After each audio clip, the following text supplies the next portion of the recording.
Alloh subhanahu va taologa hamdlar bo'lsinki, mana dushanba kundagi darsimiz Allohning madadi bilan davom etib kelyapti.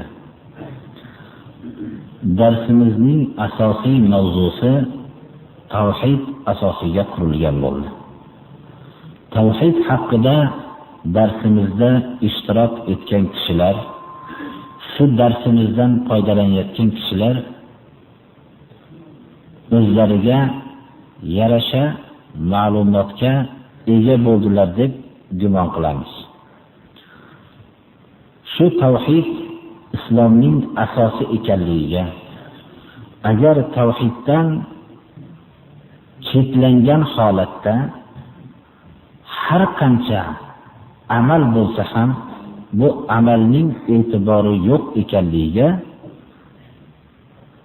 ilm qanoatlanarli darajada hosil bo'ldi. Darsimizda ishtirok etgan kishilar va shu darsimizdan foydalangan odamlar. Bugungi darsimizning mavzusi, agarchi jami' madrasa masjidi avvalgi kunlarida dars qilib o'tilingan bo'lsa ham, bu darslarni eshituvchi kishilarimiz bu darslarga tayyor bo'lmaganligi tarafidan hisobga olinib yengilroq suratda o'tilgan. Inshaalloh bugundan shu darsimizni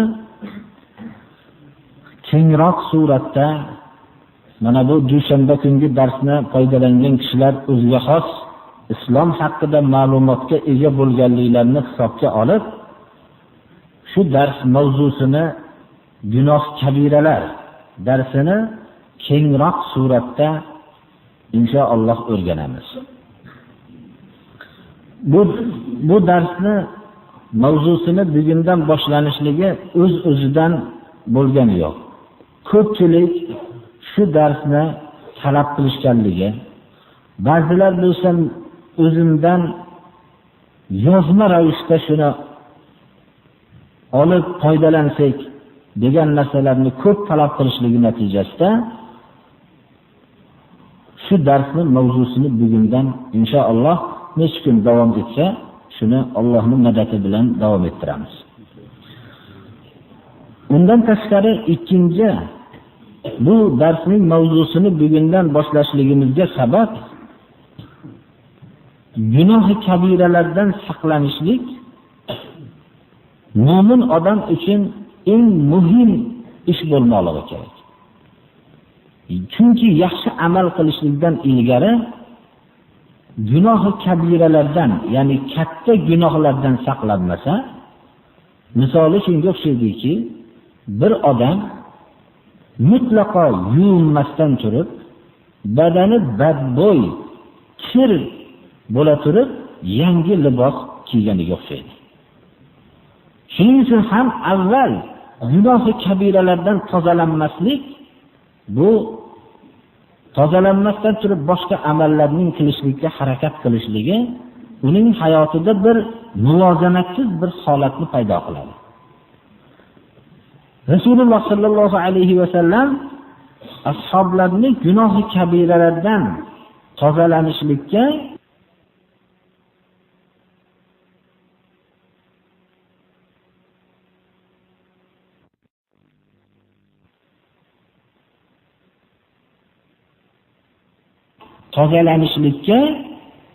juda ko'p ehtimom berganlar.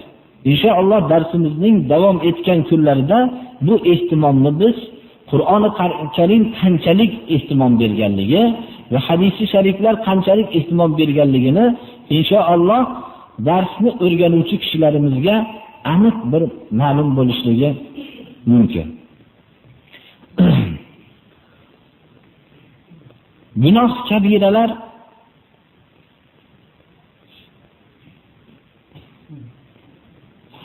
nimalar? Alloh subhanahu va taolo o'zining kitobida, Rasululloh sallallohu alayhi va sallam hadis muboraklarida va salaf solihinlar tarafidan bo'lgan asarlarda, ya'ni asar nima? Salaf solihinlar, sahobalar, tobiinlar tarafidan rivoyat qilingan narsalarda shu kitobulloh, sunnati Rasululloh va salafi solihinlardan rivoyat qilingan so'zlarda qaytarilgan ishlar gunoh kabiralardan o'rin oladi. Alloh subhanahu va taolo o'zining kalomida gunoh kabiradan chetlangan kishilarga boshqa xatolarining kafforat qilishligiga kafil bo'ldi. Va boshqa gunohlardan kafforat qilishlikka kafil bo'lishligi bilan o'zini bilan kifoyalanmasdan ulug' dargoh, ya'ni jannatga olib kirishlikka kafil bo'ldi. Demak, bu kafolat, Alloh tarafidan bo'lgan bu kafolat bizni gunoh kabiradan qanchalik ehtiyot bo'lishligimizga juda ham zarur ekanligiga dalolat qiladi. Astagfiru billah. In tajtanibu kaba'ira ma tudhawna anhu nukaffir ankum sayyi'atikum va nudkhilkum mudkhalan karima. Agar sizlar qaytarilgan gunohlarning ichidagi katta gunohlardan o'zingizlarni chetga olsanglar, Alloh aytayapti, sizlarning sayyiat, boshqa gunohlarni kechiramiz va ulug' dargohga olib kiramiz deyapti. Bu albatta ulug' dargoh jannat. Alloh subhanahu va taolo o'zining bandalarini maqtadi. Birinchi sifati gunoh kabiralardan chetlangan kishilar dedi. Alloh maqtagan bandalar Astagfiru billah. Vallazina yajtanibuna kaba'iral ismi wal fawahisha wa idha ma ghadibu hum yaghfirun. Gunohlarning kattalaridan chetlangan kishilar Allohning maqtagan bandalari, fohisha, buzuq ishlardan o'zini chetga olganlar, g'azablangan vaqtida, g'azabi kelgan vaqtda kechirgan kishilar dedi. Boshqa oyatlarda yana vallazina yajtanibuna kaba'iral ismi wal fawahisha illa al-lamam. Inna robbaka wasi'ul maghfirah. Gunohlarning kattalaridan va buzuq ishlardan tiyilgan ishlar, kishilarni Alloh maqtadi boshqa suralarda ham. Illal lamam, kichkina gunohlardan ijtinob qila olmasligini, insonni tabiatini Alloh taolo bayon qildi. Kullu ibn adama xatto'un va khayrul xatto'in at-tawwabun dedilar Rasululloh sallallohu alayhi vasallam. Odamni farzandi bo'ladigan bo'lsa, ko'p xato qilib turadi. Xato qiluvchilarning, ko'p xato qiluvchilarning eng yaxshisi tavba qiluvchilar dedi Alloh taolo. Demak, kichkina gunohlardan bizning chetlana olmasligimizni Alloh subhanahu va taolo bildi. Va o'zining mag'firati keng bo'lgan zot ekanligini bayon qildi. Payg'ambarimiz sollallohu alayhi va sallam as-salavatul khamsu wal jumu'atu ila al-jum'ah va ramadanu ila ramadan mukaffiratun lima baynahunna idza tunibatil kaba'ir. 5 vaqt namoz va juma namozi kelasi jumagacha va Ramazon oyigacha bo'lgan shu o'rtada sodir bo'lgan gunohlarga bu 3 amal, ya'ni 5 vaqt namoz, juma va hamda Ramazon oyidagi roza tutishlik bular kafforat bo'ladi agar gunoh kabiralardan chetlansa. Gunoh kabiralardan chetlanmagan gunohi kabiraga kafforat bo'lmasligiga ishora bo'lyapti. Demak, biz gunohi kabiralardan chetlanishlikka ma'murmiz. Bu hadis sharif va oyatlar bizga gunoh kabiralarni birma-bir bilmoqligimiz zarur ekanligiga dalolat qiladi. Gunoh kabiralar haqida ulamolar ba'zilar 7 ta gunoh kabira bor deydilar. Bunga Rasululloh sallallohu alayhi vasallamning hadis shariflari ijtanibus sab'al mubiqat, 7 ta halok qiluvchi narsadan saqlaninglar, chetlaninglar degan hadis sharifni dalil qilishdilar. Birinchisi ash-shirku billah va as-sihru va qatlu an-nafs allati harramallohu illa bil haqq va aklu mal al-yatim va aklu ar-riba va at-tawalli yawm az-zahf va qadfu al-muhsanat al-ghafilat al-mu'minat. Hadis sharif muttafaqun alayh. Imom Buxoriy, Imom Muslim rivoyat qilganlar va Sunan Abu Dovudda va Imom Nasoiyning hadis to'plamlarida keltirilgan. 7 ta halok qiluvchi narsadan chetlaninglar dedilar-da, birinchisi Allohga shirk keltirish, sehr va nohaq odam o'ldirish va yetimning molini yeyish. 5-inchisi sutxo'rlik, ya'ni ribo yeyishlik. 6-inchisi islom jihodi e'lon qilinganda bosh tortish. 7-inchisi pokiza mu'mina, buzuq ishlar nima ekanligini bilmaydigan mu'mina ayollarning sha'niga buzuq ish bilan tuhmat qilishlik. Alloh subhanahu va taolo o'zining dinida ayollarni qancha himoya qilganligiga shu hadis sharif dalolat qiladi. Kechirmaydigan katta gunohlar safida mana bu narsani zikr qilishligi o'zi kifoya qiladi. Inshaalloh bu gunoh kabiralarni o'rnida har bittasiga to'xtalib o'tiladi. Abdulloh ibn Abbos radhiyallohu anhu aytgan ekanlarki, hiya ila 70 aqrabu minha ila 7. 7 ta deyishlikdan ko'ra 70 taga yaqinroqdir degan ekanlar. Rasululloh sallallohu alayhi vasallamning bu hadis shariflari 7 ta deganlari asosiy kattalarini aytdilar.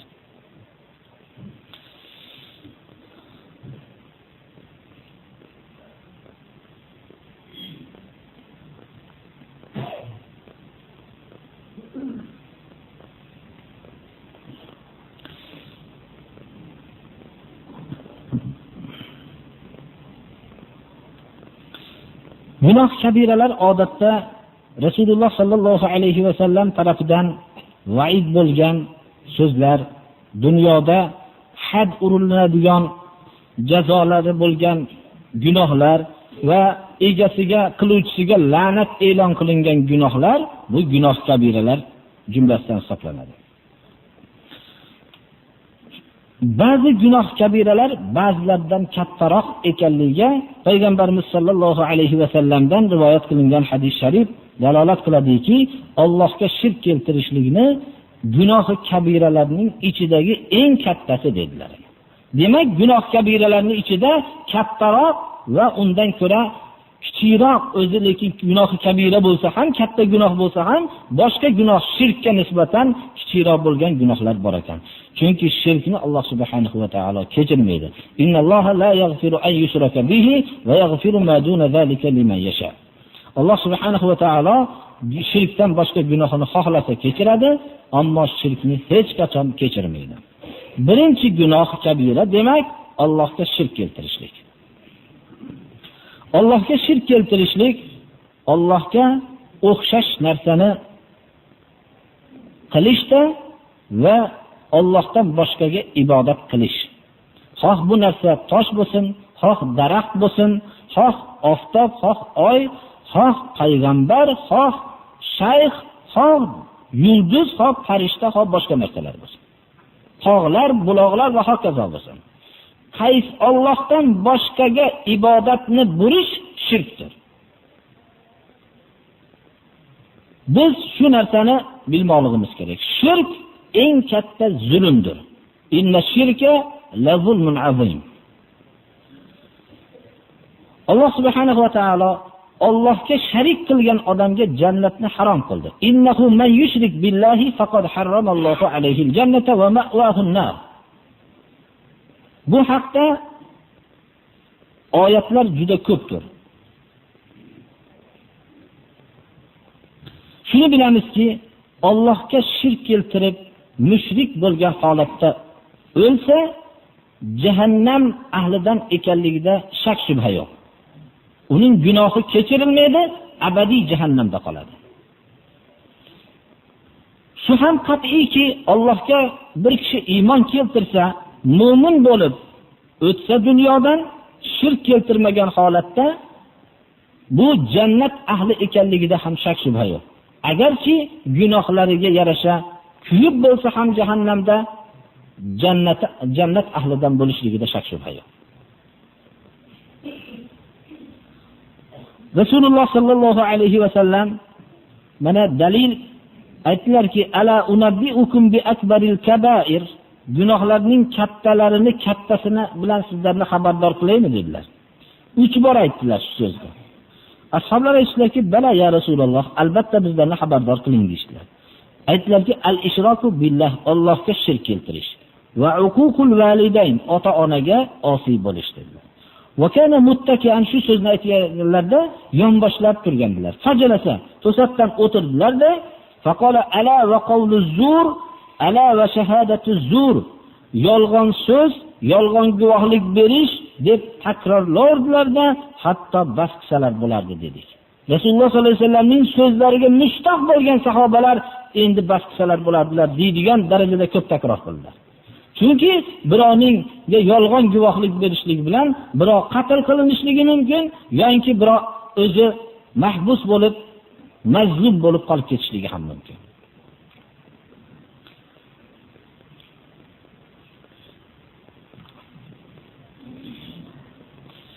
Shirklarning ikkinchi turi borki, bu riyodir, birodarlar. Amallar bilan riyo qilishlik. Alloh subhanahu va taolo riyo amalini qabul qilmaydi. Faman kana yarju liqa'a rabbih falyamal amalan solihan va la yushrik bi'ibadati rabbih ahada. Kim Rabbiga ro'baro bo'lishlikni umid qilsa, solih amalni qilsin, Rabbining ibodatiga birovni sharik qilmasin. Qur'oni Karim iborada juda daqiqdir. Ba'zi kishilarga birovni sharik qilmang desa, biz u zamoni johiliyatdagi Makkadagi odamlar sharik qilayotgan toshlarni sharik qilayotganimiz yo'q biz. Biz avliyolarni yoinki bir hurmatli ulug' odamlarni sharik qilyapmiz deydi. Ya'ni bizlarni yaqin qiladi deb e'tiqod qilyapmiz deydi.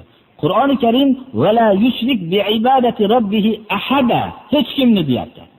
Demak, har qanday ahad kalimasi jonli mavjudotga, insonlarga aytiladi. Biror bir kishini sharik qilmasin Rabbiga ibodat qilishlikda. Hadislarni bu shu oyatning tafsirida la yura'i bi amalihi ahadan, o'zining amali bilan birovga riyo qilmasinga tafsir qilingan. Payg'ambarimiz sollallohu alayhi vasallam iyyakum va shirkal asghar dedilar. Kichkina shirkdan o'zingizlarni chetga olinglar dedilar. Qolu ya Rasululloh va ma shirkul asghar? Kichkina shirk nima deb ashoblar so'rashdilar. Qala ar-riya, riyo dedilar. Alloh subhanahu va taolo bandalarga jazo bergan, yaxshi yomon jazo bergan kunida, mukofotlagan yo jazosini bergan kunda, amallariga qarab mukofotlagan kunda riyo qilgan kishilarga xitob qiladi. Izhabu ilal ladina kuntum tura'unahum bi a'malikum fid dunya fanzuru hal tajiduna indahum jazaan. Ahmad ibn Hanbal musnadlarda keltirganlar. Boringlar amaliylar bilan dunyoda riyo qilgan odamlarning oldiga.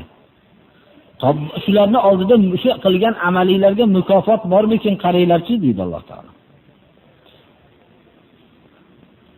Rasululloh sallallohu alayhi vasallamdan hadisi qudusiyda rivoyat qilindiki, "Man amila amalan ashraka ma'i fihi g'ayri fahuwa lilladhi ashraka va ana minhu bari'un." Imom Muslim rivoyat qilganlar. Kim deydi Alloh subhanahu va taolo biror amalda men bilan birga boshqani sharik qilsa, u amal shu sharik qilganiga men undan bezorman deydi Alloh taolo. Riyo amalidan Alloh bezor. Man samma'a samma'a Allohu bihi va man roya roya Allohu bihi. Kim sum'a birov eshitsin deyishlik. Kim birovlar eshitsin deb amal qilsa, Alloh taolo shu birovlar eshittiradi, unga mukofot bermaydi. Kim birovlar ko'rsin desa, Alloh taolo shular ko'rsin deb Alloh subhanahu va taolo unga hech qanday mukofot bermaydi. Abu Hurayra radhiyallohu anhu dan rivoyat qilindiki, Nabiy sallallohu alayhi va sallam aytdilarki, rubba so'imin laysa lahu min sawmihi illa al-ju' wal 'atash va rubba qa'imin laysa lahu min qiyamihi illa as-sahar. Ko'p roza tutuvchilar borki, riyo bilan roza tutganligi uchun, iymonan va ihtisoban roza tutmaganligi uchun rozasidan topgan mazasi och yurishu chanqoqlik xolos bo'ladi.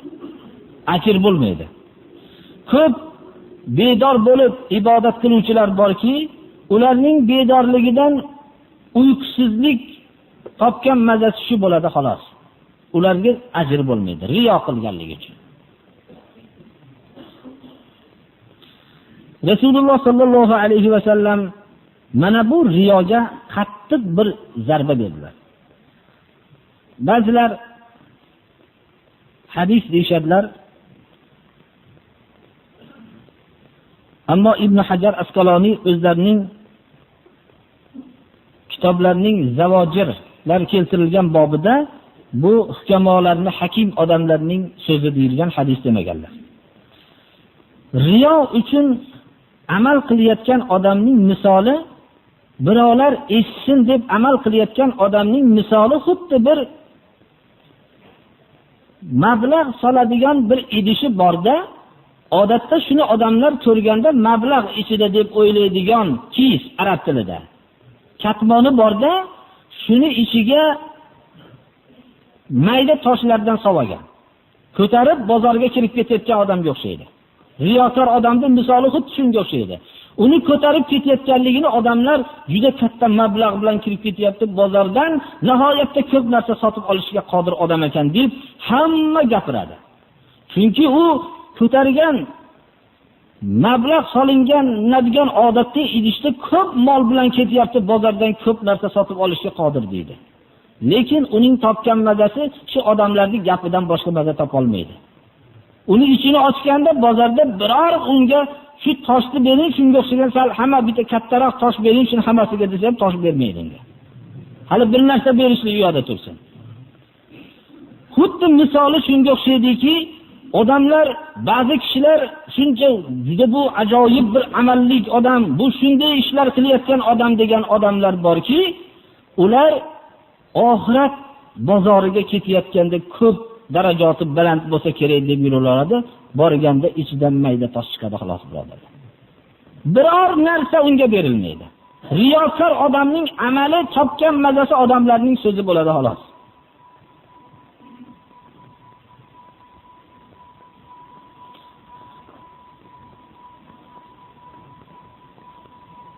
Rasululloh sallallohu alayhi va sallamdan Adi ibn Hatim at-Ta'i radhiyallohu anhu rivoyat qiladilarki, yu'maru bi fi'amin ay jama'atin min an-nas yawm al-qiyamati ila al-jannah hatta idha danaw minha wastanshaqu ra'ihataha wa nazaru ila qusuriha wa ila ma a'adda Allah li ahliha fiha nudu an yusrifuhum anha fa innahum la nasiba lahum fiha fayarji'una bi hasratin wa nadamatin ما رجع الأولون والآخرون بمثلها فيقولون ربنا لو أدخلتنا النار قبل أن ترينا ما أريتنا من ثواب ما أعددت لأوليائك كان أهون علينا فيقول الله تعالى ذلك ما أردت بكم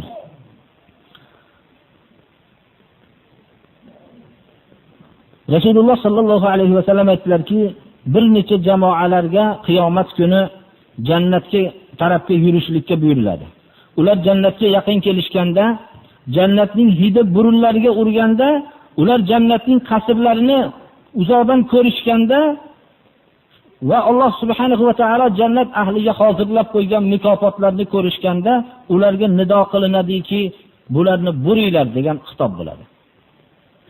Ularni bu jannatda hech qanday nasibalari yo'q kishilar deyiladi. Ular hasrat, nadomat bilan qaytishadi. Hech bir kishi bunaqa hasrat bilan hayotda ham, oxiratda ham ko'rmagan bir hasrat bilan qaytishadi.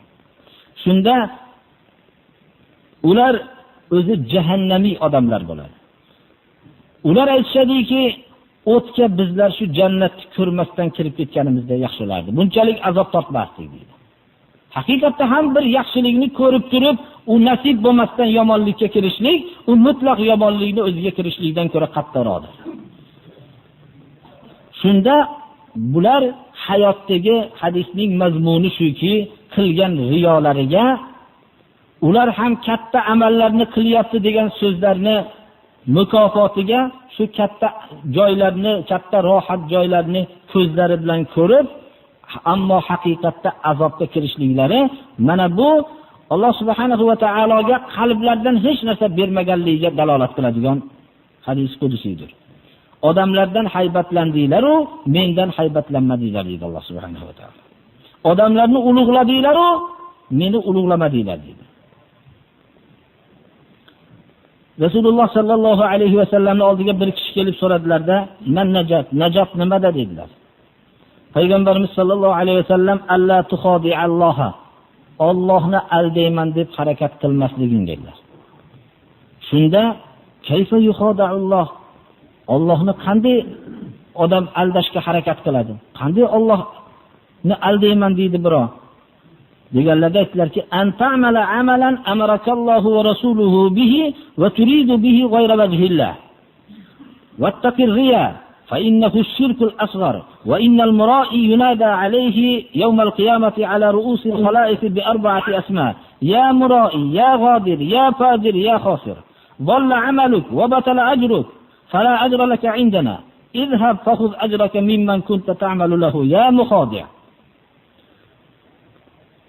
Alloh rasuli buyurgan bir amalni qilib, Allohning rizosidan boshqa narsani talab qilishliging, Allohni aldashlikka harakat qilmoqliging dedilar. Riyodan saqlangin dedilar. Chunki bu kichkina shirkdir. Riyokor odamga qiyomat kuni xalqlar jamlangan o'rinda 4 ta ism bilan chaqiriladi. Ey riyokor, ey xiyonatkor, ey buzuq, ey ziyonkor deb xitob qilinadi. 4 ta nom bo'ladi. Amaling zoya bo'ldi. Ajring yo'qoldi. Senga bu yerda ajr yo'q deydi. Ajringni kimga qilgan bo'lsang, shundan ol deydi. Mana hadis shariflarni ko'pida borki, bir odamlar shunday desin deb bir amalni qilsa, odamlar shunday degandan keyin uni mukofoti tamomda birodarlar. Odamlar deydi, xo'p maqtadi. Bu 2-Hotam to'y deb nomlarni oldi, bo'ldi-da shu bilan.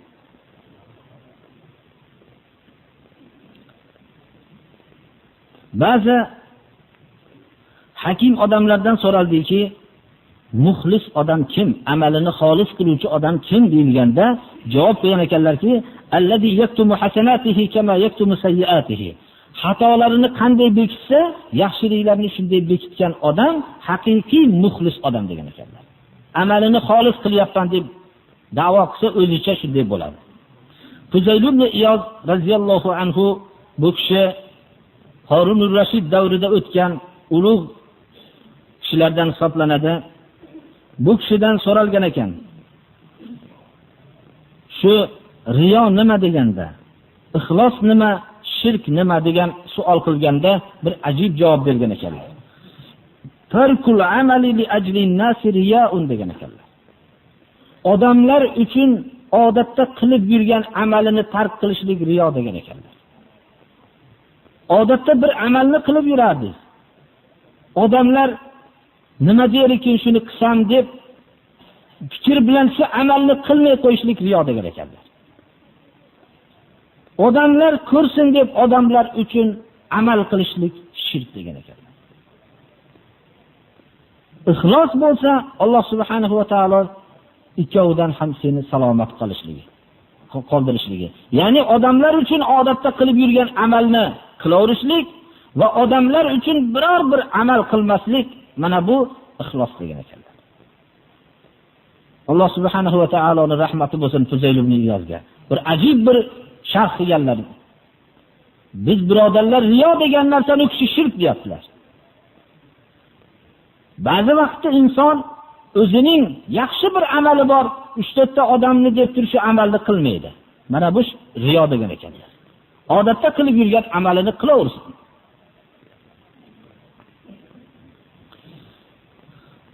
Gunoh kabiralarning ikkinchisi nohaq odam o'ldirishlik. Alloh subhanahu va taolo va man yaqtul mu'mina muta'ammidan fajaza'uhu jahannamu khalidan fiha wa ghadiba Allohu alayhi va la'anahu va a'adda lahu azaban azima. Kim mu'min kishini qasd bilan o'ldirsa, ya'ni qotil odamni qatl qiluvchi mu'minni o'ldirsa va shuni qasd bilan o'ldirsa, uning jazosi jahannamdir. Jahannamda abadiy bo'ladi. Alloh unga g'azab qiladi. Alloh unga la'nat qiladi va unga katta azobni hozirlab qo'yadi. Qur'oni Karimda Alloh subhanahu va taolo o'zining pokiza bandalarini nohaq odam o'ldirmaydigan kishilar deb ko'p sifatlar qatorida mana bu sifatni ham aytib o'tdi. Alloh subhanahu va taolo Qur'oni Karimda nohaq odam o'ldirgan kishini yerda qasob ish qilgan odamni qasob bilan odam biror bir fasod sodir bo'lmasdan odamni qatl qilgan bo'lsa, yo bo'lmasa, ma'no shuki nohaq odam o'ldirgan, big'ayri nafsin va man qatala nafsan big'ayri nafsin, ya'ni qisosan odam o'ldiriladi. Bir odamni bir odam o'ldirgan bo'lsa, uni shariatning hukmi qasddan o'ldirgan bo'lsa, uni qisosan o'ldiriladi. Agar bir odamni nohaq o'ldirgan bo'lsa, go'yoki hamma odamlarni qatl qildi deb oyatda Alloh subhanahu va taolo bayon qilyapti. Va man ahyaha, bir odamning nohaq o'limini himoya qilib qolsa, odamlarning hammasiga hayot bag'ishlagandek ajrga ega bo'ladi. Qur'oni Karimda Alloh subhanahu va taolo va idal maw'udatu su'ilat bi ayyi dhanbin qutilat. Maw'uda ya'ni tirik ko'mib o'ldirilgan qizni, odatda ko'p qiz bola zamoni ilgarigi johiliyatda ko'p qiz bolalarni tug'ilgan vaqtida tirik ko'mib yuborilgan. Mana bu narsani Alloh subhanahu va taolo butun katta qiyomatning dahshatli voqealari qatorida zikr qilyapti. Ya'ni qiz bolaning tirik ko'milib yuborilishligi, uning ba'zilar bizga tiriklikka foydasi yo'q deb, yo'inki oriyat qilib o'ldirib yuborganlarni qiyomat dahshatlari, bu voqeani qiyomat dahshatlarining qatorida zikr qilyapti. Makka mukarramadagi Rasululloh sallallohu alayhi vasallam payg'ambar bo'lib kelishliklaridan ilgari zamoni johiliyatda qizlar o'ldirilardi. Ammo inson nahotki o'zini farzandini ham shu darajada o'ldiriladimi, ko'mib yuboradimi degan fikr tug'iladi. Lekin u vaqtda qizlar ko'milayotgan bo'lsa, hozir o'g'il qiziga qaramasdan ko'mib ham hurmat qilyapti, balki axlatxonaga tashab ketyapti. Mohirroq bo'lsa hojatxonaga tashab yuboryapti. Mana bu islomning hayotdan jilishligi bilan har qanday madaniyat fazoga uchishlik foyda bermasligiga dalolat qiladi. Inson madaniyati insondagi ma'naviyatning o'sishligidir. Har qancha moddiy taraf rivojlanishligi bilan ma'naviyat, ya'ni iymoniki ma'naviyatning o'sishiga asosiy sabab bo'lgan iymoni islomida, mana bu iymoni islom bo'lmasligi bilan eng o'zining fikricha madaniy sanagan odamdan ham o'zining farzandini faqat o'ldirishlikni emas, balki yirtqich hayvon ham bajara olmaydigan ishni bajarishligi mumkinki, hojatxonaga tashab yuborishlik bo'lib ham ilgarigi johiliyatda bu narsani tirik holatda bo'lsa ham tuproqqa ko'mib bir tomonlama johiliy fikr bilan aytganimizda hurmatlab buning jasadini shunday ko'mib kelgan bo'lsa, endi bo'lsa hojatxonaga tashab, u kim? Ona tashab yuborishligi. Onaiki hayotda eng uning asosiy sifati o'zining farzandiga mehribonlik bilan mashhur bo'lgan onani bo'lib ham najas, o'zining najasi qatorida tushayotgan joyga tashlab yuborishligi, bu insonning naqadar bir islomdan uzoqlashgandan keyin vahshiy hayvondan ham o'tib ketishligiga dalolat qiladi.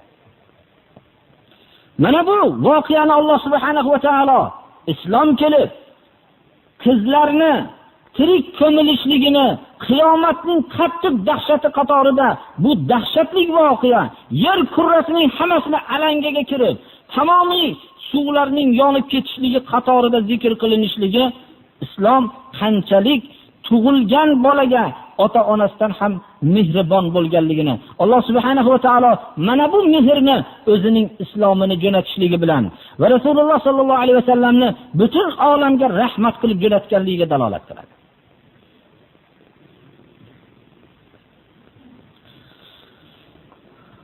Payg'ambarimiz sallallohu alayhi vasallam aytdilarki: "Idal taqal muslimani bi sayfayhima fal qatilu wal maqtulu fin nar." Agar ikkita musulmon ikkita musulmon qilichlari bilan ikkovining qo'lida qatlga sabab bo'ladigan asbob bilan ro'baro bo'lsa, o'ldiruvchi va o'ldirilgan jahannam o'tida dedilar. Qila ya Rasululloh hadal qatil fama balul maqtul. Xo'p, bu qotilu haqiqatda jahannam o'tida. Bu maqtul nima uning aybi? Deganlarda aytdilarki, li'annahu kana harisan ala qatl sahibihi. Bu ham sharigini o'ldirishga haris edi-da, iloji bo'lganda bu o'ldirardi. Bu hadisdan biz shuni tushunaylikki, agar o'rtadagi adovat sababi bilan qattiq bir-biri bilan qarama-qarshi bo'lib jang qilsa, ya'ni urushsa, yoki asabiyat bir tarafga tarafkashlik qilib, yoki dunyo talab qilib, yo raislik talab qilib, yoki bir baland martabani talab qilib, mana bunday bo'lgan vaqtda jang qilsa, mana bu tarafda shu qotil bilan maqtul jahannam o'tida deydi. Tushunarlimi? Ammo masalan savol tushadiki, zamoni saodatning oxirgi davrlarda Ali ibn Abi Talib radhiyallohu anhu va ba'zi musulmonlar o'rtasidagi bo'lgan kelishmovchiliklar u xalifaga qarshi chiqishlik ijtihodi bilan bo'ldi. Bular unday narsa emas, birodar. Tajovuz, ammo lekin biz shuni tushunaylikki, tajovuzkorlik asosida bir odamga tajovuz qilsa, u o'zining mudofaa qilishlik maqsadida qatl sodir bo'lib qolsa, bu hozirga aytilgan gunohga kirmaydi. Chunki u mudofaa qilishligi kerak o'zini. Bir odam uni qatl qilaman dedi. Masalan, yo'l to'sar, qoti'ut tariq, qaroqchi odam uni o'ldiraman deb to'sgan vaqtida o'zini mudofaa qilishligi, uni o'ldirishlikka bu haris emas. Lekin o'zining mudofaa qilishlikka haris bo'lib turgan holatda qatl sodir bo'lsa, bu javobgarlik bo'lmaydi.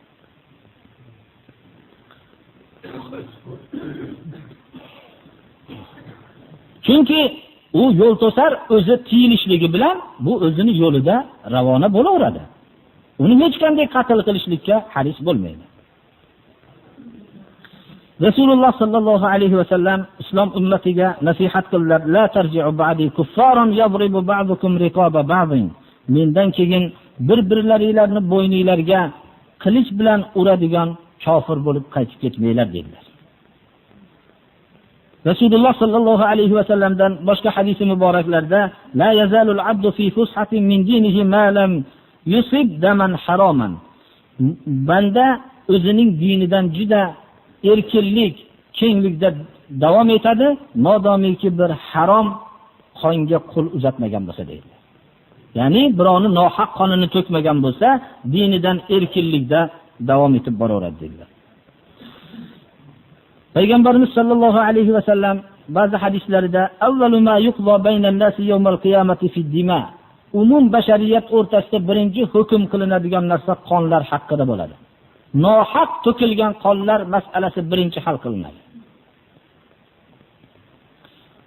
Laqatlu mu'minin a'zamu 'indallohi min zavalid dunya dedilar Rasululloh sollallohu alayhi vasallam.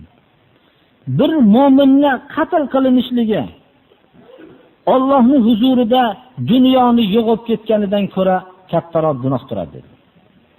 Dunyoni hammasi yo'qib ketganligida Allohning huzurida bir mu'minni qatl qilinishlik kattaroq gunoh turadi. Mana 7 ta halok qiluvchi narsalardan ehtiyot bo'linglar degan narsaning bittasi nohaq odam o'ldirishligi avvalgi hadislarda aytilib o'tildi. Payg'ambarimiz sollallohu alayhi va sallam aytdilarki: "La tuqtalu nafsun zulman illa kana 'ala ibn adam al-awwal kiflun min damiha li'annahu awwalu man sanna al-qatla." Bir kishi zulman qatl qilinadigan bo'lsa, zulman o'ldirilgan bo'lsa, odamning birinchi farzandiga shu gunohdan bir ulush borib turadi. Chunki birinchi marta odamni nohaq o'ldirgan shu kishi edi. Ya'ni Odam alayhisolamning o'g'li hasad bilan bittalarni o'ldirib qo'ygan edi. Ana shu gunoh qiyomatgacha nohaq odam o'ldirilsa, shunga bir gunoh ulush borib turaveradi.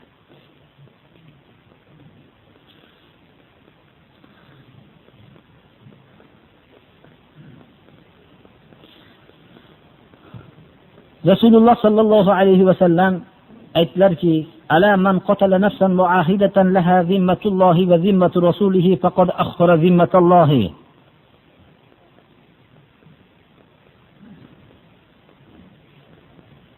Rasululloh sallallohu alayhi va sallam aytdilarki, islom hukmi barpo bo'lib turgan diyorda yashayotgan zimmi, ya'ni mushriklar borki, shular Alloh subhanahu va taoloning hukmi barpo bo'lib turgan diyorga ruxsat bilan so'rashsa, ruxsat beriladi, shu yerda yashashadi. Shuni muahid deyiladi. Ya'ni ahd berganki, islomga zarar yetkazmayman deb ahd berganda shu yerda yashaydi. O'zining aqidasi bilan yashayveradi. O'zining shirki bilan yashayveradi. Iymonni qabul qilmagan o'zi. Mana bu Allohning zimma himoyasi, Rasulining himoyasida bo'ladi bular. Kim shunday himoya talab qilib ruxsat bilan kelgan mushrik bo'lsa ham, ya'ni ahd berilgan, uningga zarar yetkazmaslikka ahd berilgan shu odamni qatl qilsa, Allohning himoyasini buzibdi. Allohning tarafidan bo'lgan bunga ahdni buzibdi. Jannatning hidini ham tatiy olmaydi. Jannatning hidi 50 yillik masofadan kelib turadi dedilar Rasululloh sallallohu alayhi vasallam. Demak, mu'min komil odamni qatl qilgan odamlar jannatning hidini tatiy olmasligida shak shubha yo'qdir. Man aana ala qatli muslimin bi shatri kalimatin laqiyalloha maktubun bayna aynayhi aysun min rahmatillahi ta'ala. Imom Ahmad ibn Hanbal rivoyat qilgan. Avvalgi hadislar ham hammasi sahih sitalarda keltirilgan hadislarni aytyapmiz, birodarlar. Kim bir musulmonning qatliga yordam bersa, yarimta so'z bilan, bitta so'z bilan emas. Ya'ni ba'zi so'z ishora qilib qo'yishligingiz, ko'zingizni qimillatib qo'yishligingiz ham birovning qatliga sabab bo'lib qolishi mumkin. Bir odamni, musulmon kishini qatl qilinishligiga sabab bo'ladigan ayg'oqchilik qilsa, chaqimchilik qilsa va ham shunday zarar bo'ladigan musulmonning qatliga sabab bo'ladigan biror so'z bilan yo yozsa, shunday bo'lsa, Alloh subhanahu va taologa ro'baro bo'lganda Allohning rahmatidan mahrum degan so'z peshonasiga bo'lgan holatda boradi. Shuning uchun inson o'limga rozi bo'lishlik kerakda, bir musulmonning qatl bo'linishligiga sabab bo'ladigan so'zga o'tmaslik kerak, birodarlar.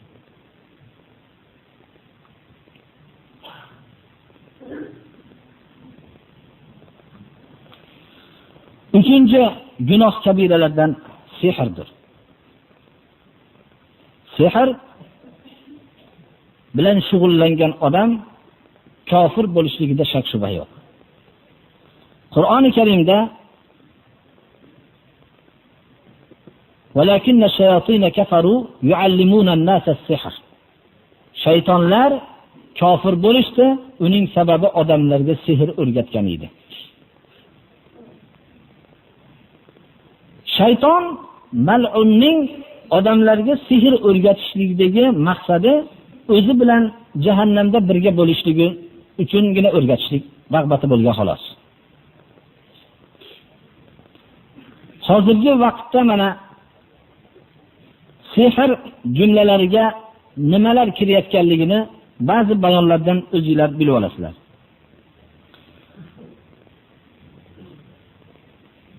Er kishini ayol kishidan jinsiy tiyilib qolishligiga harakat qilayotgan odamlar sehr bilan shug'ullanayotgan odamlardir. Bir kishini ayoliga muhabbatli bo'lishlik uchun harakat qilayotgan kishilar, ya'ni sehr uslubida, uni nasihat boshqa uslubda emas, birodarlar. Yo'inki uni yomon ko'rib qolishligi uchun bir yomon munosabat oilalarning buzilib kishini er kishini ayol kishiga muhabbatli bo'lishligiga nasihat, Qur'onning hukmlari, hadislarning hukmlari bilan tushuntirib olishimiz kerak edi. Lekin unga noma'lum so'zlar bilan sehrgar deb ataladigan, har xil zamonlarning e'tibori bilan istilohlar bilan ataladigan odamlarning oldiga borib, har xil narsalar bilan shug'ullanayotgan odamlar sehrning oldiga borayotgan odamlar. Islom hukmi barpo bo'lib turgan davrlarda sehrgarning haddi jazosi qatl bo'lgan birodarlar. Chunki Allohga kofir bo'lgan odam hisoblangan. Payg'ambarimiz sollallohu alayhi vasallam 7 ta halok qiluvchi narsalardan chetlaninglar degan so'zlarining 7 ta narsaning bittasi sehr dedilar. Umar ibn al-Xattob radhiyallohu anhu xalifa bo'lib turgan vaqtlarda vafotlaridan 1 yil ilgari farmon bergan ekanlar: "Aniqtulu kulla sahirin va sahiratin." Har bir sehrgar kishi va sehrgar ayollarni qatl qilinglar degan ekanlar.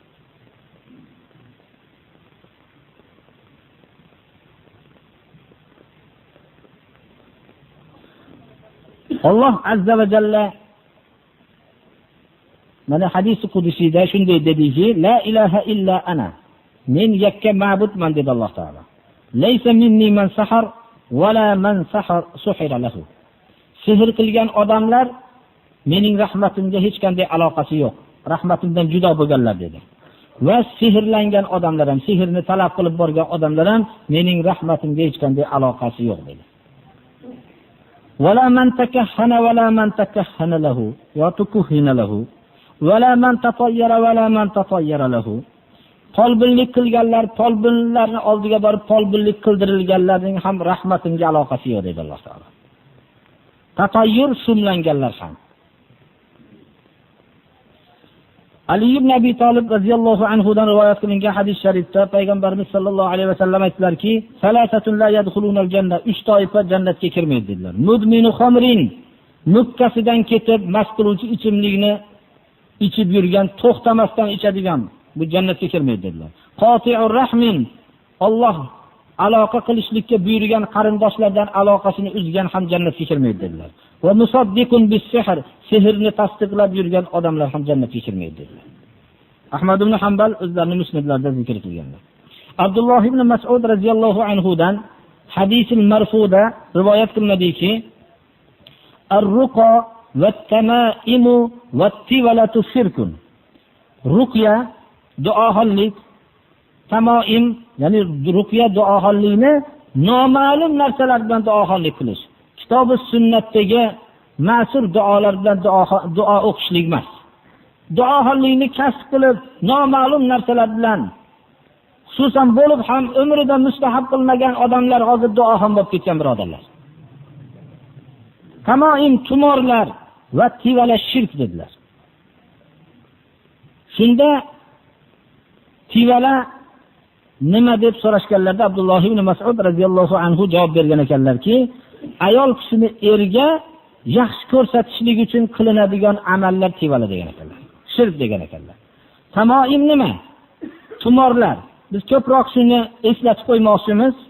Johil odamlar o'zlariga va farzandlariga va minadigan narsalariga osib olgan narsalar. Bu da'vo qilishadiki, buni ko'zni tiyadi deb. Uning ichida nima bor birov bilmaydi. Bunga kim e'tiqod qiladigan bo'lsa, shirk amalidir bu. Lekin ruqya duo o'qishlik Qur'on bilan, Allohning ismlari bilan bu narsa mumkin, ruxsat bo'lgan narsadir. Nabiy sallallohu alayhi vasallam Imom Hasan va Imom Husayn radhiyallohu anhumoni ba'zi vaqtlarda duo o'qib qo'yadilar. Mashhur mana o'qigan duolari: "U'izukuma bi kalimatillahi tamma min kulli shaytonin va hamma va min kulli aynin lammah" dedilar. Ya'ni shu duo shaytondan va zarar kunanda narsalardan va yetadigan ba'zi bir ko'z, hasad shunga o'xshagan narsalardan sizlarni Allohning yordami bilan panoh istayman deb duo qildilar.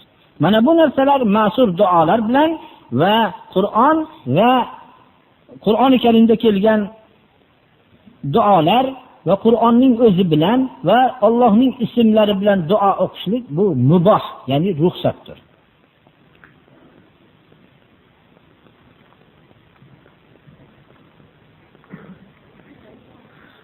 To'rtinchi gunohi kabiralardan namozni tark qilishlikdir.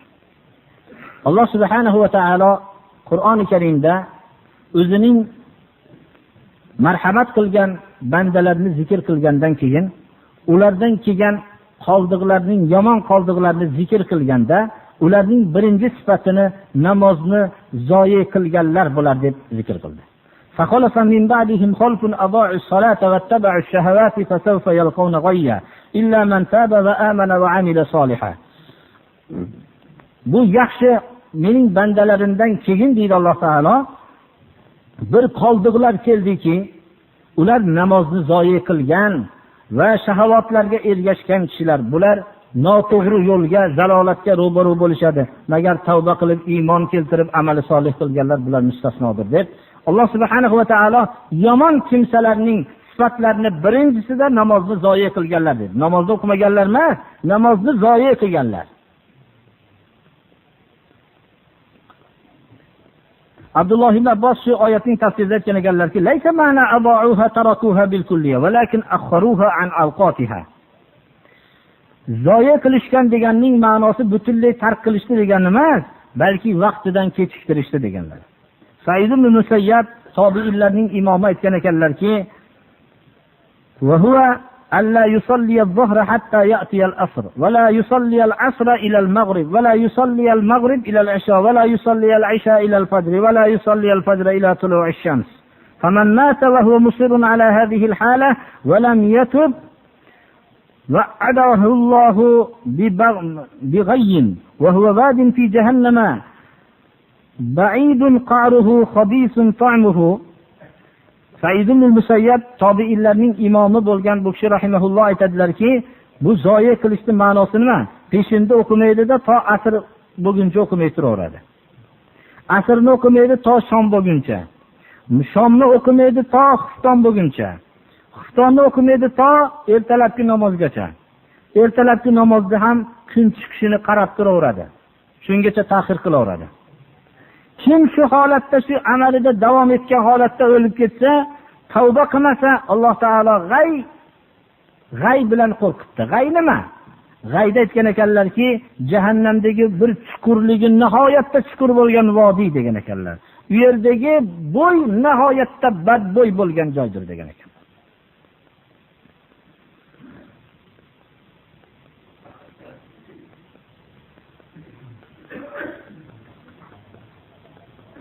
Allah subhanahu wa ta'ala Qur'oni Karimda ya ayyuhallazina amanu la tulhikum amwalukum wa la auladukum an zikrillah wa man yaf'al zalika fa ulaika humul khasirun. Ey iymon keltirgan kishilar, molilar, farzandlar Allohning zikridan beparvo qilib qo'ymasin, g'ofil qilib qo'ymasin. Kim bu ishni qilsa haqiqiy ziyonkorlar shular, hayotini o'zini boy berganlar shular deyapti. Mufassirlar shu oyatning tafsirida Allohning zikri degan kalimani tafsirida 5 vaqt namoz degan ekanlar. Qaysi bir odamni moli bilan, bay'a oldi sotisi bilan mashg'ul bo'lib, namozni o'qimay qolsa, yo'inki ekinzoriga mashg'ul bo'lib turib namozdan beparvo bo'lib qolsa, yo farzandlari bilan ovora bo'lib namozni vaqtidan ta'xir qilsa, u ziyonkor bo'lishligida shak shubha yo'q degan ekanlar. Nabiy sallallohu alayhi vasallam aytdilarki, "Avvalu ma yuhasabu bihi al-'abdu yawm al-qiyamati min 'amalihi as-salah. فإن صلحت فقد أفلح وأنجح وإن نقصت فقد خاب وخسر." Qiyomat kuni birinchi bandani hisob qilinadigan amal namoz dedilar. Kim shu namozni o'nglansa najot topadi. Kim shu namoz imtihonidan o'ta olmay qolsa, uni ziyonkor bo'lishiga shak shubha yo'q dedilar. Ahli jahannamdan qiyomat kuni boshqalar so'raydi, "Ma salakakum fi saqar?" Sizlarni bu saqar jahannam o'tiga nima narsa tushirdi? degan vaqtida qolulam nakum minal musallin. Birinchi sabab namoz o'quvchilardan bo'lmoqdir deydi. Payg'ambarimiz sollallohu alayhi va sallam aytdilarki, "Al-ahdul ladzi baynana va baynahum as-salah, faman tarakaha faqad kafara."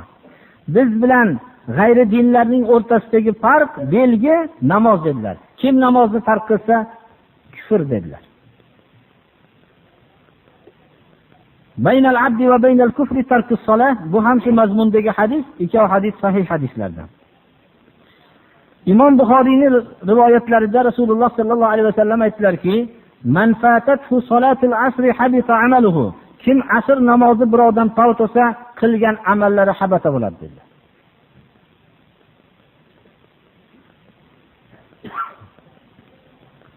Payg'ambarimiz sollallohu alayhi va sallam man hafaza alayha kanat lahu nuran va burhanan va najatan yawmal qiyamah va man lam yuhafiz alayha lam takun lahu nuran va la burhanan va la najatan yawmal qiyamah wa kana yawmal qiyamati ma'a fir'aun wa qarun wa haman wa ubay ibn khalaf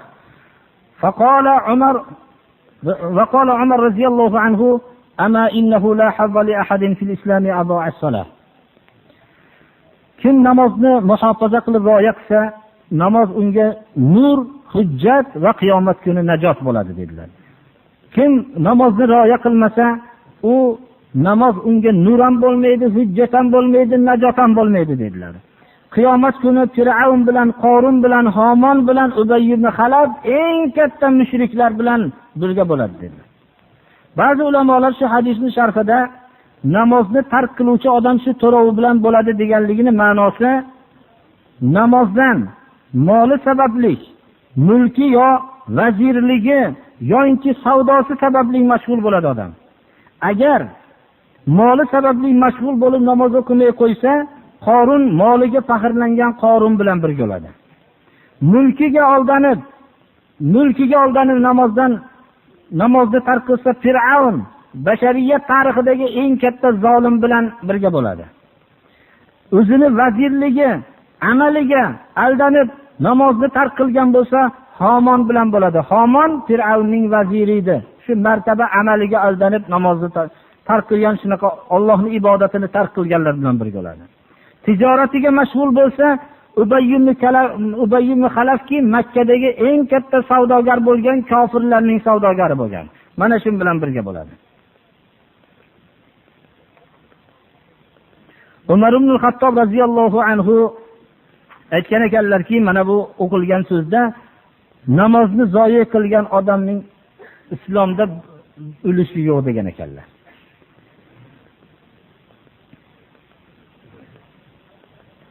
Bu so'zni ba'zilar aytadilarki, Umar ibn Xattobga ertalabki namozni hanjar urilgan vaqtda shu so'zni namozni davom ettiringlar dedilarda, namozni zoya qilgan odamga islomda ulushi yo'q dedilar. Shu hanjar urilishi bilan jon taslim qilganlar. Shu vaqtda aytdilar birodarlar.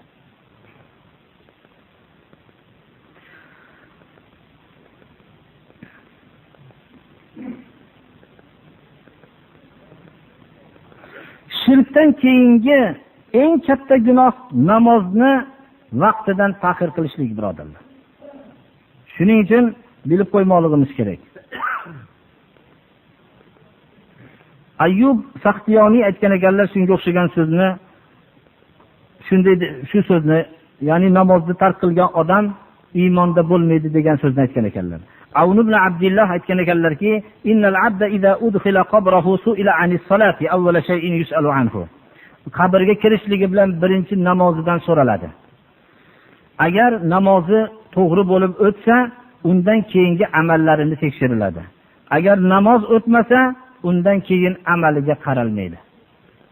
Shuning uchun namoz o'qimagan odamlar o'zining dadasiga tuyami, molmi xohlagan qo'toslarni so'ysin, uni hech qanday qabul qilmaydi. Qaralib ham qo'ymaydi narsaga.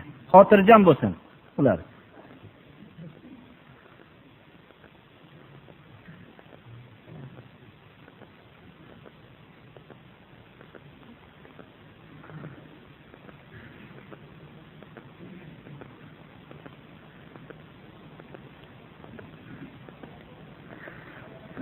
Namozga bolalarni buyurilishligi. Payg'ambarimiz sollallohu alayhi vasallam aytdilarki, muru sabiyya bis-salati idza balagha 7 sinin. Go'dak bolalarni namozga buyuringlar 7 yoshga yetganlarda dedilar. Fa idza balagha 10 sinin fadribuhu alayha. Namozni tark qiladigan bo'lsa 10 yoshda ham uni adablantirishlik uchun urib odob beringlar dedilar. Muru avladakum bis-salah. Farzandlarni, avlod, o'g'il qizlaringlarni hammasini namozga buyuringlar. Va hum abna'u 7 yosh vaqtida.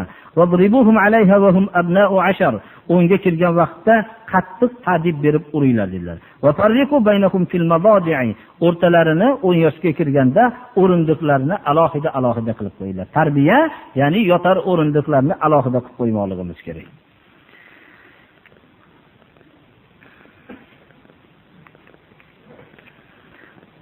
Hadis shariflarda mana namozni rioya qilinishlik haqida bo'lgan nihoyatda ko'p hadislar bu keltirilgan.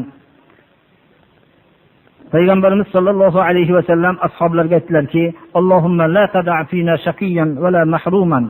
Ey Alloh, bizlarni ichimizda badbaxtlarni qo'ymagin, mahrumlar qo'ymagin, ya'ni bizni ichimizda badbaxt mahrumlar qilib qo'ymagin dedilar.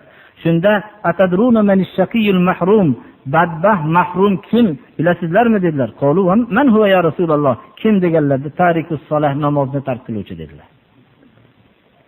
Ya'ni baxtsiz va Allohning rahmatidan mahrumdir. Dunyoning hamma ne'matini, ne'mat deb atalgan dunyosi unda bo'lsa ham mahrumdir Allohning rahmatidan.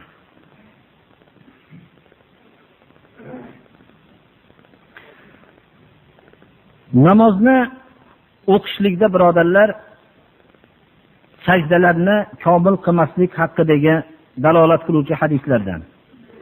Namozni xuddi qarg'a qon cho'qigandek namoz sajdalarda shunday qilish, bu narsa shu rukularni komil qilmaslik, sajdalarni komil qilmaslikka favaylul lil musallin allazina hum an salatihim sahun, namozlardan beparvo bo'lgan namozxonlarning holiga voyl oyatini shunga tafsir qilingan.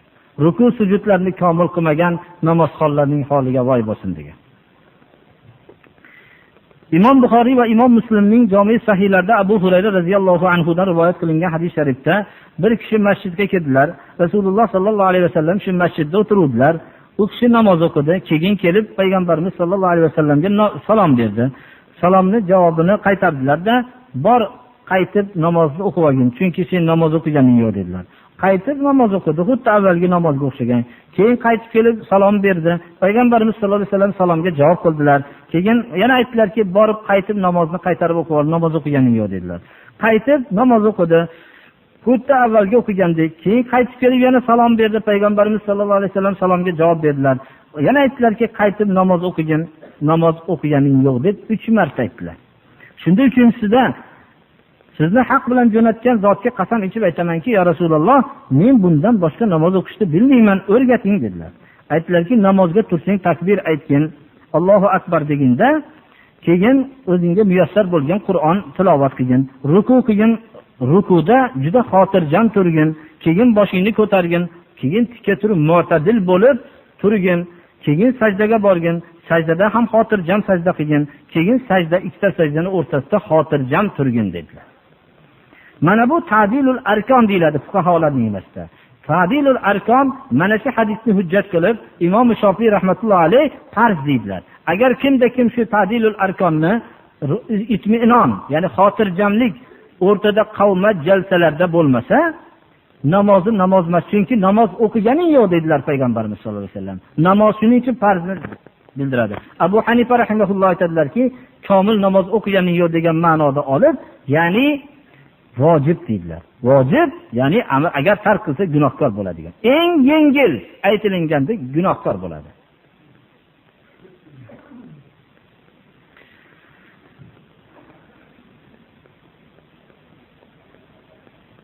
Payg'ambarimiz sollallohu alayhi vasallam ashaddun nasi sariqatan allazi yasriku min salatihi.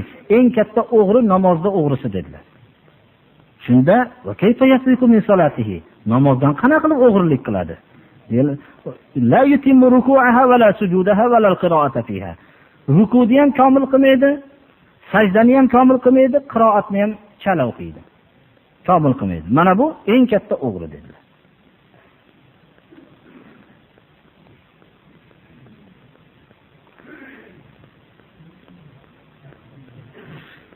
Salmon Farsi radhiyallohu anhu as-salatu mikyalun degan ekanlar. Namoz bir o'lchov.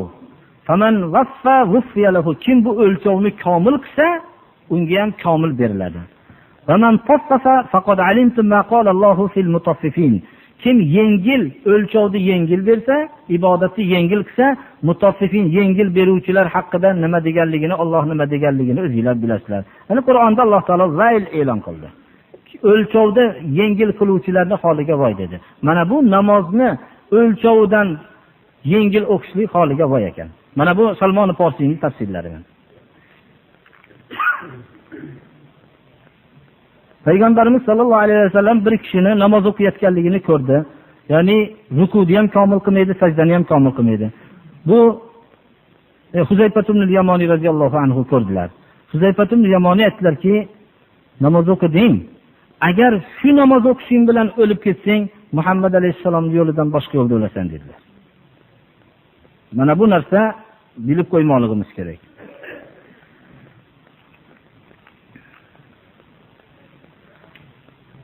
Namozni jamoat bilan o'qishlik qodir bo'lib turib, namozni jamoat bilan o'qishlik juda zarurdir. Agar qodir bo'lmasa, u mustasno. Ammo qodir bo'lib turib jamoat bilan o'qimagan odamlarning haqqida juda qattiq bir gap bordir. Birinchi Rasululloh sallallohu alayhi vasallamdan mana hadis sharifni hammalarga o'qib berganmiz, mazmunini aytamiz. Aytdilarki, bir ba'zida qasd qilgim keladi, namozga buyursam, namozga iqoma etilsa, bir kishini buyursamki, namoz odamlarga imom bo'lib bersa, keyin men bilan birga bir necha odamlarni olib yursam, ular o'tin terib kelishsa, namozga hozir bo'lmagan odamlarni orqada tekshirib turib, uylarini yondirib yuborsam degan ekanlar. Demak, bu jamoatdan qolganlarning haqida shunchalik qattiq gapirdilar. Imom Muslimning Jami' sahihlarida bir kishi, amo kishi Nabiy sallallohu alayhi vasallamning oldilariga keldi. Meni masjidga yetalab olib boradigan kishim yo'q. Nabiy sallallohu alayhi vasallamdan shu so'zni aytib, menga bir uyimda namoz o'qishga ruxsat bersangiz dedi. Shunda ruxsat berdilar. Keyin burilib qaytib ketayotganda aytdiki, chaqirdilar. Hal tasma'un nida'a bis-solah, namozga bo'lgan azonni eshitasanmi dedilar. Ha, eshitaman. Unday bo'lsa fa'ajib, senga ruxsat bera olmayman. Chaqiruvga ijobat qilgin dedilar. Abdul Amr ibn Ummi Maktum, mana bu sahobalardan bu kishi ham ko'zlari amo bo'lgan. Rasululloh sollallohu alayhi vasallamning oldiga kelib, "Ya Rasululloh, innal madinata kathiratul hawami was-sibai." Juda hasharotlar, yirtqichlar Madinada ko'p atrofda. Meni ko'zim chola ko'radi. Borirul basar, amo bo'lmaganlari chola ko'rgan.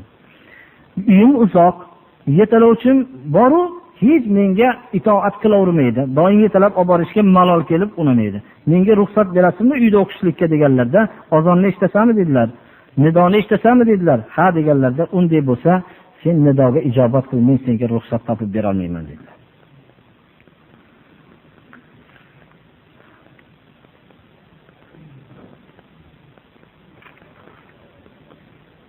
Abu Hurayra radhiyallohu anhu aytgan ekanlarki, odam farzandining qulog'iga qo'rg'oshim erigan qo'rg'oshimni quyilishligi azonni eshitib turib ijobat qilmaganligidan ko'ra yaxshiroq degan ekanlar.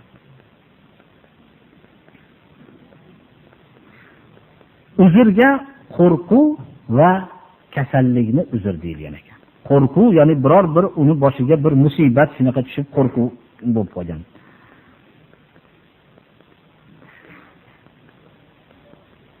Eng mana Abdulloh ibn Mas'ud radhiyallohu anhu dan rivoyat qilingan hadis sharif, bu kishidan asar. Hadis masu asar.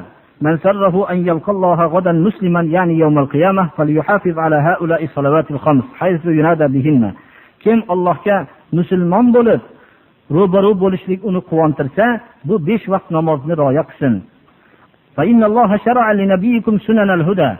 Payg'ambarlarga Alloh taolo hidoyat yo'llarini tuzib berdi. Va innahunna min sunanil huda, hidoyat yo'llaridandir bu jamoat bilan namoz o'qishlik. Agar sizlar uylarda namoz o'qisanglar, xuddi mana bu uyda namoz o'qiyotgan odamlarga o'xshagan payg'ambarlarning sunnatini tashlagan bo'lasizlar. Payg'ambarlarning sunnatini tashlasanglar adashasizlar. Men shunday davrlarda yashadimki, jamoatdan qolgan kishilarni aniq munofiq degan odamlar qolgan edi dedilar. Ba'zi kishilarni ikkita oyog'i yurmaganligidan sudrab oyog'i yerni chizib kelardi jamoatga. To safga kelguncha shunday qilinardi. Jamoat namozda hozir bo'lishi uchun shunchalik nima bo'lgan degan ekanlar. Rabi' ibn Haysam, Allohning rahmati bo'lsin, bu kishining bir tarafi ishlamay qoldi. Namozga chiqardilar, ikkita tayoq bilan chiqardilar. Shunda aytdilarki, "Yo Abu Muhammad, sizga uyda namoz o'qishlikka ruxsat bo'ldi-yu, ma'zursiz-ku" deganlarda, "To'g'ri, men ma'zurman. Gapinglar to'g'ri, lekin muazzinni namozga kel degan so'zini, najotga kel degan so'zini eshitganimdan keyin hech chidolmayapman" degan ekanlar. Xuddi najotga bormayotganga o'xshagan bo'lib qolyapman degan ekanlar.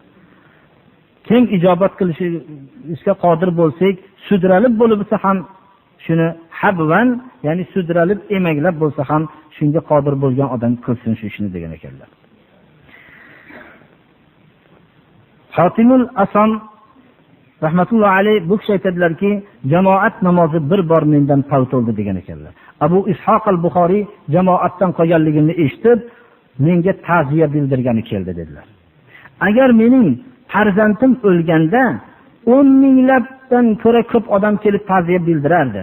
Chunki odamlar dinning musibati odamlarda e'tiborsiz bo'lib qoldi. Shuning uchun menga bo'lgan bu musibatni hech kim tasalli bermadi dedilar. Faqat Abu Ishoq al-Buxoriy shu kishi tasalli berib keldi dedilar. Ba'zi salaf solihinlar aytgan ekanlarki, biror kishidan jamoat namozi pavt bo'lgan bo'lsa, bilingki, shu odam bir gunoh ish qilgan, shuning uchun pavt bo'lgan degan ekanlar. Ibn Umar rivoyat qiladilarki, kim Abdulloh ibn Umar radhiyallohu anhu, Umar ibn Xattobning o'g'illari. Umar ibn Xattob bir kuni bir bog'lariga chiqdilar. Bog'lariga chiqib qaytib keldilarda, masjidga kelsalar asr namozi o'qilib bo'lgan ekan. Shunda Umar ibn Xattob aytgan ekanlar, "Inna lillahi va inna ilayhi roji'un" degan ekanlar. Musibat vaqtida aytadigan so'zni aytgan ekanlar. Fatatni salatul asr fil jamoa, jamoat bilan asr namozi mendan pavt bo'ldi. Guvoh qilaman sizlarni, shu bo'stonim, bog'im hammasi miskinlarga sadaqa, shu qilgan Umarning gunohiga kaforat bo'lsin degan ekanlar. Mana Umar ibn al-Xattob radhiyallohu anhu ning o'zlarining shaxsiy bir holatlaridagi tutgan amallari mana bu haqda ekan. Kechqurungi xufton namozi bilan ertalabki namozga hozir bo'lishlikka ehtimom ziyodaroq bo'lish kerak. Chunki bu ikkita namoz munofiqlarga og'ir deyilgan hadis kitoblarida. Kim xufton namozi bilan ertalabki namozga og'irlashayotgan bo'lsa, bilsinki munofiqlik qalbiga kirib kelayotganligini. Ubaydulloh ibn Umar al-Qawariri radhiyallohu anhu aytgan ekanlarki, jamoat bilan xufton namozi mendan hech pavt bo'lmagan edi degan ekan. Bir kun bir kechada mehmon kelib qoldi. Shu sabab bilan mashg'ul bo'lib xufton namozi mendan pavt bo'ldi. Namozni Basra shahrida yashaganlar bu kishi. Ubayd radhiyallohu anhu bu kishi nihoyatda bir katta kishilardan hisoblanadi. Abu Ubayd, ya'ni bu kishini dadalari nihoyatda katta kishi bo'lganlar bu kishidan ham. U kishini Estaizu billah walau annakum sabaru hatta takhruja ilayhim lakana khayran lahum oyatida shu oyatni payg'ambarimiz sollallohu alayhi va sallamni shovqin qilib chaqirishlikda o'rniga eshikni tayda turib sabr qilganda o'zlari chiqquncha kutishganda yaxshi bo'lardi degan oyatni shu hayotlarida tatbiq qilgan ekanlarki, Abu Ubayd tobiinlardan bu kishi umrlarining oxirlarigacha bir olimni uyini chaqirmagan ekanlar. Ishlari bo'lsa, shu eshik tayda turar ekanlar, chiqquncha kitob turar ekanlar.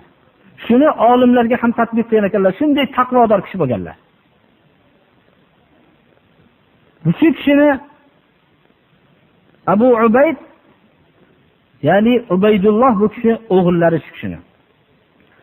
Xufton namozi pavt bo'ldi deydilar. Basrada yashaganlar, Basrani hamma masjidiga borib keldim. Xufton namozi tark bo'lganligidan jamoatni istayapti. Birontasi ta'xir qilib o'qigan bo'lsa, shu yerda jamoat bilan o'qiyman dedi. Odamlar hammasi o'qib o'tdi. Masjidlar bekilgan. Uyimga qaytib keldim. Shu hadis esimga keldi. Jamoat bilan o'qilgan namoz yakka o'qilgan namozdan 27 barobar degan so'zni esimga keldimda, xuftonni 27 barobar o'qidim dedilar. 27 marta o'qidim dedilar. keyin uxladim. Shunda tush ko'rib qoldimki, go'yo men bir otda otliqlar odamlar bilan birga musobaqa o'ynab ketyapman. Men ham otimni shunaqa choptiryapman, ularga yetishlik uchun. Hech yetishlikning iloji bo'lmayapti. Shunda bitalari qarab, otingni ko'p qiynaverma, hargiz bizga yeta olmaysan dedi. Men aytdim, nima uchun? Desam, biz jamoat bilan xufton o'qiganmiz, kechqurungi namozni sen yolg'iz o'qigansan dedi.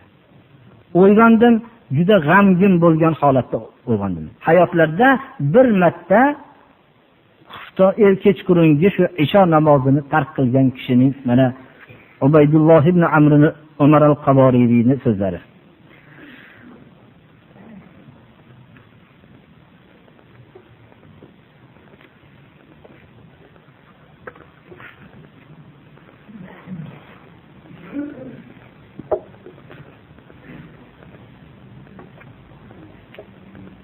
Shuning uchun biz jamoat bilan namoz o'qishlikni bu yerda qo'shib ketyapmiz. Albatta jamoat bilan namoz o'qishlikning savollar ko'payib ketmasligi uchun men javob qilib qo'yaman. Ba'zi kishilar savol qiladiki, biz bir imomga iqtido qilsak, hech bir sunnat amallarni birortasini qilmaydi. Balki qilmasligidan tashqari qilganda bilan jang qiladi. Bunday imomga iqtido qilib o'qishligimiz mumkinmi yoinki biz uni alohida o'qisaymi? Albatta sunnatlar ravshan suratda, xususan ta'dilul arkon tark bo'lgan imomga iqtido qilmaslikka harakat qilishlik kerak. Ammo jamoatsiz o'qishlikka men ruxsat bera olmayman baribir. Qanday bo'lsa ham jamoat bilan o'qish kerak. Yana savol qilinadiki, masalan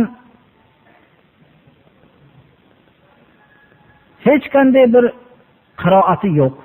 Shunaqa imomlarga iqtido qilsak qanday bo'ladi? Qiroat durust bo'lmasa, namoz durust bo'lmaydi, birodarlar. Bu ba'zi suratlarda namoz buziladi. Uni ma'nosini bilib turgan kishilar biladi. Bunda iqtido qilmaydi. Lekin baribir jamoatsiz o'qishlikka men ruxsat bera olmayman. Birodarlar, mana savollar juda ko'payibdi. Mayli, savollar berilsin-u, lekin bir tomondan o'ylaylikki, bu jamoat katta jamoat, vaqt chegaralangan. O'zimiz bu hozir biz buncha uzoq vaqt nima qilaversak bo'lmaydi. Hozirgi bizni gunoh kabiralar haqida bo'lgan darsimizni bir o'zimizga hazm qilaylik. Qani biz shulardan chetdamizmi yoinki shuni ichida yuribmizmi, bir tekshiraylik shuni. Mana bu bizning savolimizga sizlar javob beringlar. Meni savolim shu. Shu hozirgi o'qilgan gunohi kabiralarga biz qanaqa munosabatdamiz? Shuni bir savolimga bir o'zingizlarcha bir hammanglar javob beringlar. Meni bitta savolim bor, bunaqa ko'p savolim emas meni.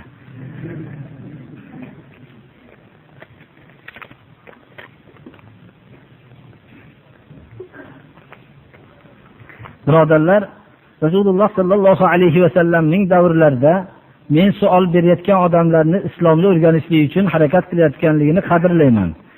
Vallohu alam, shu Qur'oni Karimda yasalunaka sizdan savol qilishadi degan savol 23 ta degan gap bor. Vallohu alam, men hozir hayolimda yo'q. Qur'oni Karimda sizdan savol qilishadi degan 23 ta. 23 ta savol qilishgan ekanlar 23 yilda. To'g'ri, ba'zi Qur'onda zikr qilinmagan hadislarda ham savollar bo'lgan. Lekin sahobalar savol qilishlikdan juda ham o'zlarini tiyishar ekanlar. Chunki zamoni saodatdagi savolni bir qattiq bir holatga ham kelib qolishligi mumkinki, vahiy vaqtida bir narsani halol haromligi hali bayon qilinmaganda ruxsat bo'lgandan keyin indamay ruxsatni qabul qilaverish kerak. Qo'q savol qilinsa harom qilinib qolsa, u narsa man bo'lib qolar ekan. Shuning uchun payg'ambarimiz sollallohu alayhi vasallam savolni xohlamas ekanlar. Qur'oni Karimdan ey iymon keltirgan kishilar ko'p narsalar haqida savol qilavermanglar deganlar. Undan tashqari sahobalar kam savol qilishar ekanlarda, sahrodan arablar kelib qolishini olsa xursand bo'lishar ekanlar. Nimaga? Ular hech narsani o'ylamasdan tikka turishib, sahroda yurgan dovyurak, hech unaqa rioya qilmasdan savol qilishar ekanlarki, biz ham ko'p narsani bilib olamiz deb savol qilishar ekan. Xursand bo'lishar ekanlar. Mana bir savollar meni qiynab qo'yadi, birodarlar. Farzand o'g'il onaga ilm o'rgatsa bo'ladimi? Bu narsalarda savol bo'lmaslik kerak edi. Ilmni kimdan bo'lsa o'rganamizda. Farzand qani endi bir onasiga ta'lim bersa.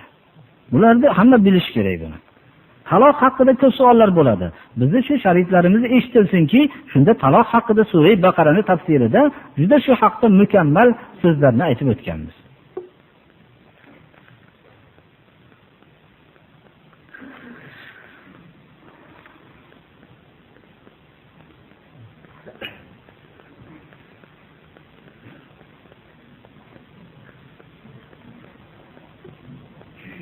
Yana bir kishi musofirlar savol qildi.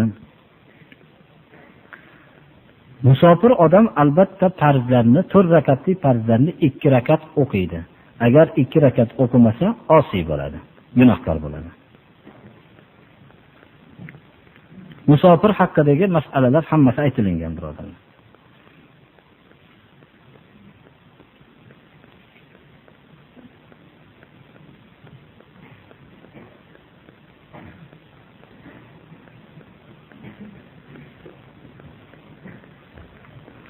Komil iymonli odam deb kimlarni aytiladi degan savol bo'lyapti.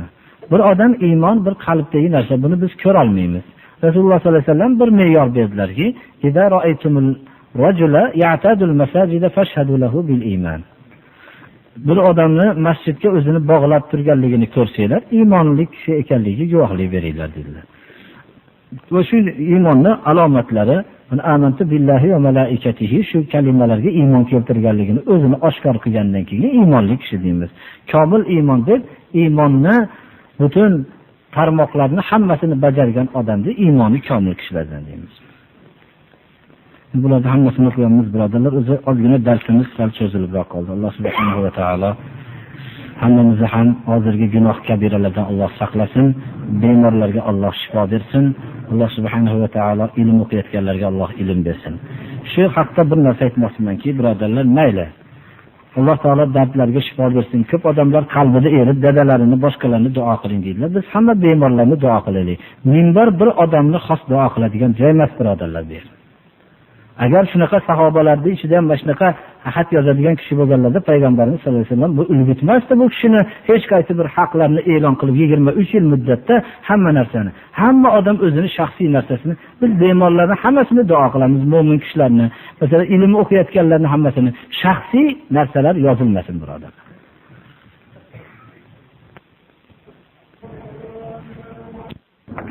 61-dars